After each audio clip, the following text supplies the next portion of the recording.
Azad Samaj party के अध्यक्ष और सांसद चंद्रशेखर आजाद ने कहा, प्रयागराज के बराबर कौशाम्बी जिले में पाल समाज के बच्चे के साथ हुए अन्याय और पुलिस द्वारा की गई कार्रवाई पर बहुत से सवाल खड़े हो रहे हैं। मैं यहाँ पाल समाज के लोगों से मिलने आया हूँ ताकि मैं उनकी आवाज उठा सकूं।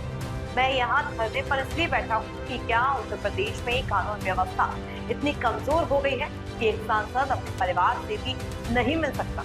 पुलिस मुझे वहां जाने से क्यों रोक रही है? आज के बराबर में कौशाम्बी जिले में पाल समाज की बच्ची के साथ जो अन्याय हुआ और उसमें जो पुलिसिया कार्रवाई, उस पर बहुत सारे सवाल खड़े हो रहे हैं। एक पक्ष कह रहा है कि हम पीड़ित हैं, दूसरा पक्ष कह रहा है कि हम पीड़ित हैं। ब्राह्मण समाज के लोग कह रहे हैं हम पीड़ित हैं। अब ये पता जाके लगेगा मौके पे कि कौन पीड़ित है। इसलिए मैं उन परिवार से मिलने के लिए पाल समाज के आया था, लेकिन पुलिस ने मुझे यहाँ रोक लिया और मुझसे कहा कि अभी लॉ एंड ऑर्डर की सिचुएशन अच्छी नहीं है, आप कुछ देर इंतजार कर लें, उसके बाद हम आपको जाने की इजाजत दे देंगे। मैं यहाँ इंतजार कर रहा हूँ पिछले 2.5 घंटे से, लगभग अब 2.5 घंटे होने को आए। मैं यहाँ इंतजार कर रहा हूँ कि मुझे वहां जाने की इजाजत मिले और मैं उस परिवारों की आवाज को उठा पाऊं, मैं जान पाऊं सत्य क्या है।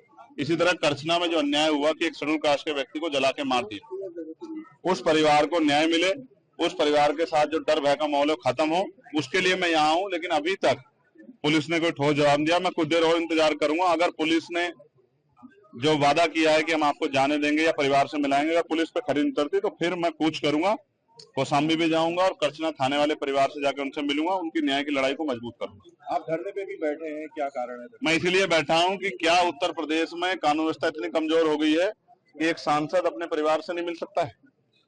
क्या हो गया उत्तर प्रदेश में? हम इलाहाबाद में, जहां पूरे उत्तर प्रदेश के लोग आते हैं न्याय मांग रहे हैं, हम तो लंबे समय से मेरठ में हाईकोर्ट की बेंच की मांग को भी उठा रहे हैं, लेकिन इलाहाबाद में इसलिए मुझे तो रोका गया। अपराधियों क्यों रोका गया? 500-700 पुलिस लगा के क्यों रोकना चाहते हो? क्या एक परिवार से नहीं मिलने की छूट दे सकते हो आप लोग? तो मैं तो कह रहा हूँ मैं अकेला जाऊंगा, आपके साथ जाऊंगा, आप ले चलो, लेकिन मुझे मेरे परिवार से मिलाओ, मैं उनकी तकलीफों को जान दो। भी उस माँ से मेरी बात हुई, जो बच्ची की माँ, उन्होंने कहा मेरी बच्ची की हालत आके देखिए, हमारी हालत आके देखिए, हम यहाँ डर के साए में, हमारी मदद कीजिए, हमारी आवाज उठाइए। तो पुलिस मुझे क्यों रोक रही? क्या पुलिस किसी को छिपाना चाहती है? क्या पुलिस दबाव में काम कर रही है? मैं तो मानता हूँ पुलिस कभी दब नहीं सकती, लेकिन इस बात को जानना पड़ेगा कि सब क्या हो रहा है।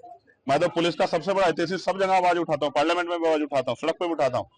उनकी 8 घंटे की ड्यूटी हो, उनको न्याय मिले, उनको जो वेतन विसंगतियां वो दूर हो, उनके साथ जो है जो बॉर्डर स्कीम है वो खत्म हो। लेकिन क्या आज पुलिस मुझे रोक के जो है क्या कानून का हनन नहीं कर रही, संवैधानिक जो अधिकार है उनका हनन नहीं कर रही? इसका जवाब भी देना चाहिए। और मैं मीडिया से कहूंगा कि पुलिस से पूछे कि वो मुझे क्यों रोक के बैठे। धन्यवाद। सबसे पहले लाइव आए थे, आपने हाउस अरेस्ट की बात भी कही और सरकार ने भी कह रहा, क्या कुछ उसी के बाद मुझे बाहर आके बैठना पड़ा, इसलिए लाइव आया कि मुझे जाना था कहाँ और मुझे लेके कहाँ गए।